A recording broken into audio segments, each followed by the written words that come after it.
അല്ല, അന്ന് നടന്നേക്കുന്ന എൻ്റെ കോടതി നടന്നേക്കുന്ന കാര്യങ്ങളൊക്കെ ഞാൻ എഴുതാറുണ്ട്. ബാക്കി എല്ലാ കേസിലും എഴുതിയിട്ടുണ്ടല്ലോ. അതേപോലെ തന്നെ ഈ കേസിനകത്ത് എഴുതി വെക്കും. അതെന്തോ എഴുതുമെന്ന് ചോദിച്ചു കഴിഞ്ഞാൽ സത്യമേ എഴുതുള്ളൂ, കള്ളം ഒന്നും എഴുതത്തില്ല. എനിക്ക് ഈ കാന്തപുരം മുസ്ലിയാർ എന്ന് പറയുന്നത് ആരുമല്ല എനിക്ക്, എന്നെ സംബന്ധിച്ചിടത്തോളം. ഇന്ത്യൻ പ്രധാനമന്ത്രിയായാലും മുഖ്യമന്ത്രിയായാലും മന്ത്രിമാരായാലും ഞാൻ പറയാനുള്ള കാര്യം ആരെക്കുറിച്ചായാലും പറയും. പിന്നെ ഈ ചേകന്നൂർ എൻ്റെ ആരുമല്ല. ഈ ചേകന്നൂരിൻ്റെ പിന്നെ പ്രിൻസിപ്പിൾസ് ഒന്നും ഞാൻ ഫോളോ ചെയ്യുന്ന ആളല്ല കേട്ടോ. അത് എന്നെ സംബന്ധിച്ചിടത്തോളം അതിനകത്ത് യാതൊരു കാര്യവും എനിക്കില്ല. അതാ എനിക്ക് ചിരി വരുന്ന കാര്യം. ഈ ചേകന്നൂരും എൻ്റെ ആരുമല്ല, ഈ കാന്തപുരം എൻ്റെ ആരുമല്ല. ഈ ചേകന്നൂർ കേസുമായി ബന്ധപ്പെട്ടാണ് മുഴുവൻ സമ്മർദ്ദങ്ങളും വന്നതെന്നാണോ? അതെ അതെ അതെ, ഇതിനു വേണ്ടി മാത്രമാണത്. എൻ്റെ മുമ്പിൽ നിന്ന് ഈ കേസ് മാറണം, ഞാനിത് എടുക്കരുത് ഈ കേസ്, അതിനു വേണ്ടി മാത്രമാണ്. അതിനകത്ത് അയാൾ വിജയിച്ചു എന്നുള്ളത് ശരിയാണ്. അപ്പോൾ ഇവിടെ പണമുള്ളവർക്കും സ്വാധീനമുള്ളവർക്കും ഒക്കെ എന്തും ആവാമല്ലോ. അപ്പോൾ ഇങ്ങനെ ഒരു ജുഡീഷ്യൽ ഓഫീസറെ ഉപദ്രവിക്കുക എന്ന് പറഞ്ഞു കഴിഞ്ഞാൽ, അപ്പോൾ എനിക്ക് എന്നെ സപ്പോർട്ട് ചെയ്യാൻ വേറെ ആരെയും കിട്ടത്തില്ലല്ലോ. ഇതിനകത്തുണ്ടെന്ന് പറഞ്ഞു. പക്ഷേ ഭാഗ്യത്തിന് ഞാൻ രക്ഷപ്പെട്ടത് ഈ തെളിവ് കാരണമാണ്. കാരണം ഞാൻ അതിലുണ്ടെന്ന് പറഞ്ഞ ദിവസം ഞാൻ ഇല്ല, ഇവിടെ ഇല്ല, സ്ഥലത്തില്ല, കേരളത്തിലില്ല. അപ്പോൾ പിന്നെ അത് കള്ളം എഴുതി വെച്ചതാണെന്ന് മനസ്സിലായി. അതുകൊണ്ടാണ്. ഇനി എന്നിട്ട് ഈ സുപ്രീം കോടതി, ഈ ഹൈക്കോടതിയുടെ വിധി ഉണ്ടല്ലോ, അത് ശരിയല്ലാത്ത വിധിയാണ്, തെറ്റാണ്. ഹൈക്കോടതി പറഞ്ഞത് ഇദ്ദേഹത്തിന് ഈ സാക്ഷികളെ ക്രോസ് വിസ്തരിക്കാനുള്ള അവസരം കൊടുത്തില്ല, അതിന് മുമ്പ് പ്രതിയാക്കിയെന്ന് പറഞ്ഞു. അങ്ങനെ അവസരം കൊടുക്കണമായിരുന്നെന്ന്. ഒരിക്കലും ഒരു പ്രതിയാക്കാൻ പോകുന്ന ഒരാളെ വിളിച്ച് നിങ്ങളൊരു കാര്യം ചെയ്ത് നിങ്ങൾക്ക് ഇതാണ്ട ഇവരെയൊക്കെ ക്രോസ് വിസ്താരം നടത്താൻ പറഞ്ഞ് കൊടുക്കാൻ പറ്റത്തില്ല. ക്രോസ് വിസ്താരം നടത്തേണ്ടത് ആ കേസിലെ യഥാർത്ഥ അന്ന് പ്രതികൾ ആരുണ്ടോ അവർക്കേ പറ്റുള്ളൂ. അപ്പോൾ അത് തെറ്റാണെന്നുണ്ടെങ്കിൽ എനിക്ക് നല്ല ബോധ്യമുണ്ട്. ഈ വിധി, ഈ ഓർഡർ ഞാനൊന്നും അനങ്ങാൻ പോയില്ല. ഏതാണ്ട് ഒരു 3-4 വർഷം കഴിഞ്ഞപ്പോൾ സുപ്രീം കോടതി തത്തുല്യ ഇതേപോലുള്ള ഫാക്ട്സ് ഉള്ള ഒരു കേസിനകത്ത് ഇതേപോലെ ഒരു പ്രതിയാക്കപ്പെട്ട ഒരാളിൽ കൊടുത്ത കേസിനകത്തൊരു വിധി വന്നു. അയാൾക്ക് ഇതുപോലെ കൊടുക്കാൻ പറ്റില്ല, ക്രോസ് എക്സാമിനേഷൻ അവസരം കൊടുത്തില്ല എന്ന് പറഞ്ഞു. സുപ്രീം കോടതി പറഞ്ഞു അത് തെറ്റാണ്, ക്രോസ് എക്സാമിനേഷനൊന്നും അവസരം കൊടുക്കാൻ ഒക്കത്തില്ല, അതിൻ്റെ അവസരം ഇപ്പോഴല്ല, അയാളെ പ്രതിയാക്കണം, പ്രതിയാക്കി കഴിഞ്ഞിട്ട് അയാൾക്ക് വിചാരണയിൽ മാത്രമേ ഇത് ചെയ്യാൻ പറ്റുള്ളൂ എന്ന് വന്ന് ഞാൻ പറഞ്ഞത് ശരിയാണെന്ന് കണ്ടു സുപ്രീം കോടതി. പക്ഷെ പറഞ്ഞുകൊണ്ട് കാര്യമുണ്ടോ? അപ്പോഴത്തേക്ക് ഇതെല്ലാം കഴിഞ്ഞു പോയില്ലേ. അതാണ് സംഭവം. ഒരു കാര്യം ചോദിക്കട്ടെ, ഈ ചേകന്നൂർ കേസിൽ താങ്കൾ കണ്ടെത്തിയ വസ്തുതകൾ പൂർണ്ണമായും നേരത്തെ കണ്ടെത്തിയ വസ്തുതകൾ, പ്രതിയാക്കിയത് ഉൾപ്പെടെയുള്ള നടപടികൾ ശരിയായിരുന്നു എന്ന് തന്നെയാണ് താങ്കൾ ഇപ്പോഴും പറയുന്നത്. പക്ഷേ സമ്മർദ്ദം ചെലുത്തി അത് വേറെ രൂപത്തിലേക്ക് താങ്കൾ അത് എന്നെ ഒഴിവാക്കി തരണമെന്നത് ഉൾപ്പെടെയുള്ള കാര്യങ്ങൾ പറഞ്ഞു. എന്തായിരിക്കും ഈ സമ്മർദ്ദത്തിൻ്റെ പിന്നിൽ എന്നാണ് മനസ്സിലാക്കുന്നത്? അതൊക്കെ അതിനകത്തുനിന്ന് എൻ്റെ മുമ്പിൽ ആ കേസ് നടത്തി കഴിഞ്ഞാൽ പ്രശ്നമാവുമെന്നുള്ളത് അറിയാവുന്നതുകൊണ്ടായിരിക്കാം ചിലപ്പോൾ, എനിക്കറിഞ്ഞൂടാ. അന്നുള്ളത് തെളിവാണെന്നൊന്നും ഞാൻ പറയുന്നില്ല, ആരോപണങ്ങളാണ്.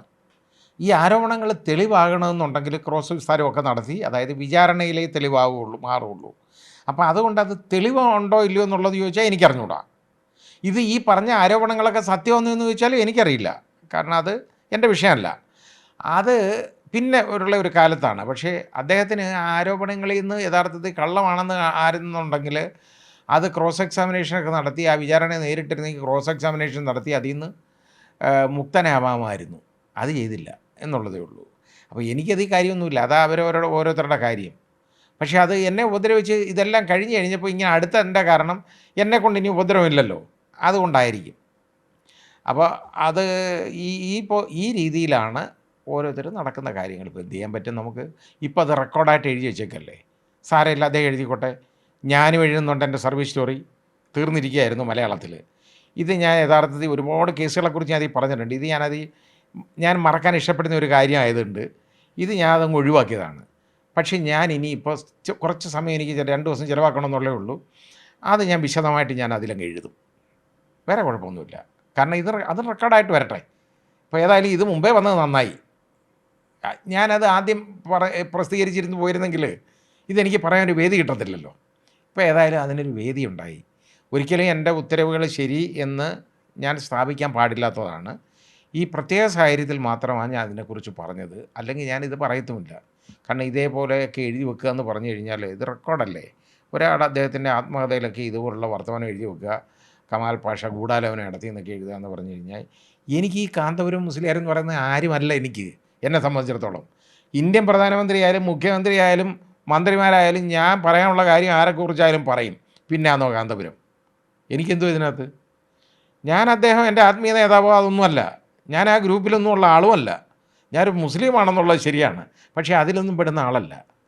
ഞാൻ ജമാഅത്ത് ഇസ്ലാമിയാണെന്നോ പിന്നെ ഈ ഏതാണ്ട് വേറെയൊക്കെ ഉണ്ടല്ലോ, മുജാഹിദാണോ അല്ലെങ്കിൽ ഈ സുന്നി കെ ആണോ പി ആണോ എന്നൊക്കെ ചോദിച്ചു കഴിഞ്ഞാൽ ഞാൻ ഇതൊന്നുമല്ല. ഞാനൊരു മുസ്ലിമാണെന്ന് എനിക്കറിയാം. എനിക്ക് ഈ ഗ്രൂപ്പും അതൊന്നുമില്ല. എനിക്ക് ഇദ്ദേഹം എൻ്റെ ആരുമല്ല എന്നെ സംബന്ധിച്ചിടത്തോളം. എന്തായിരിക്കും ഈ ചേകനൂർ കേസിനപ്പുറത്ത് താങ്കളുമായുള്ള ഈ ഈ സ്വരച്ചേർച്ചയില്ലായ്മയ്ക്ക് കാരണം? അതറിയത്തില്ല. ചിലപ്പോൾ ഈ ഇടതുപക്ഷക്കാരെ ഞാൻ ഒരുപാട് വിമർശിക്കാറുണ്ട്. അത് കേരളത്തിലെ ജനങ്ങൾക്ക് വേണ്ടി വിമർശിക്കുന്നതല്ലാതെ എനിക്ക് വേറെ കുഴപ്പമൊന്നും ഉള്ളതല്ല. മുഖ്യമന്ത്രിക്കെതിരെ ഒരുപാട് വിമർശനങ്ങൾ നടത്താറുണ്ട്. അപ്പോൾ ഇനിയിപ്പോൾ ഇദ്ദേഹം ഇടതുപക്ഷ സഹയാത്രികനാണെന്നോ അല്ലയോ എന്ന് ചോദിച്ചാൽ എനിക്കറിയില്ല. എന്താ കാര്യം എന്നുള്ളത് എനിക്കറിഞ്ഞൂടാ. ചിലപ്പോൾ ഇത് വല്ല രാഷ്ട്രീയ ലക്ഷ്യം വെച്ചുകൊണ്ടായിരിക്കും. അതൊന്നും ഈ പ്രശ്നമല്ലെന്ന് എന്നെ സംബന്ധിച്ചിടത്തോളം. എനിക്കെന്താ ഇത്? ഇതൊക്കെ ഞാൻ യഥാർത്ഥത്തിൽ സത്യത്തിൽ ഈ ഈ ഇതുണ്ടല്ലോ, ഈ ട്രൈബൽ ഇതിനൊന്നും ഞാൻ മറുപടി പറയേണ്ടതേ അല്ല. പിന്നെ ഇത് നിർബന്ധമായിട്ട് ചോദിച്ചുകൊണ്ട് ഒരു ചാനലിൽ ഇതൊക്കെ എഴുതി വന്ന് കാണിച്ചത് കൊണ്ട് മാത്രം ഞാനിതിന് അങ്ങ് തയ്യാറായി പോയതാണ്.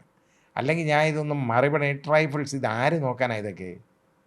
അദ്ദേഹം എന്നെക്കുറിച്ച് ഇതുപോലൊക്കെ പറഞ്ഞെന്ന് പറഞ്ഞു കഴിഞ്ഞാൽ അത് അദ്ദേഹത്തിൻ്റെ വിവരക്കേടെന്ന് മാത്രം ഉള്ളൂ ഞാൻ കരുതുന്നത്.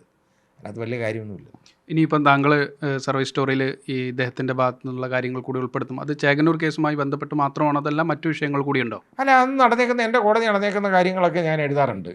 ബാക്കി എല്ലാ കേസിലും എഴുതിയിട്ടുണ്ടല്ലോ, അതുപോലെ തന്നെ ഈ കേസിനകത്ത് എഴുതി വെക്കും. അതെന്തോ എഴുതുമെന്ന് ചോദിച്ചു കഴിഞ്ഞാൽ സത്യമേ എഴുതുള്ളൂ, കള്ളം ഒന്നും എഴുതത്തില്ല. ഈ പറഞ്ഞതിനകത്ത് ലെവലേശം കള്ളമില്ല. ഈ സത്യമാണിത്. എനിക്കിതിനകത്ത് ഒരു താല്പര്യമുള്ളതല്ല. ഈ ചേകന്നൂർ എൻ്റെ ആരുമല്ല. ഈ ചേകന്നൂരിൻ്റെ പിന്നെ പ്രിൻസിപ്പിൾസൊന്നും ഞാൻ ഫോളോ ചെയ്യുന്ന ആളല്ല കേട്ടോ. അത് എന്നെ സംബന്ധിച്ചിടത്തോളം അതിനകത്ത് യാതൊരു കാര്യവും എനിക്കില്ല. അതാ എനിക്ക് ചിരി വരുന്ന കാര്യം. ഈ ചേകന്നൂരും എൻ്റെ ആരുമല്ല, ഈ കാന്തപുരം എൻ്റെ ആരുമല്ല. എനിക്ക് ഇവരുടെ ആശയങ്ങളോടൊന്നും യാതൊരു പൊരുത്തമുള്ള ആളല്ല, പൊരുത്തപ്പെടുന്ന ആളുമല്ല ഞാൻ. അപ്പോൾ പക്ഷേ പിന്നെ ഇത് പറയുന്നത് എന്തോ ലക്ഷ്യം വെച്ചാണെന്നുള്ളത് എനിക്കറിയില്ല. എന്തായാലും പോട്ടെ, വരട്ടെ. ഈ ഇപ്പം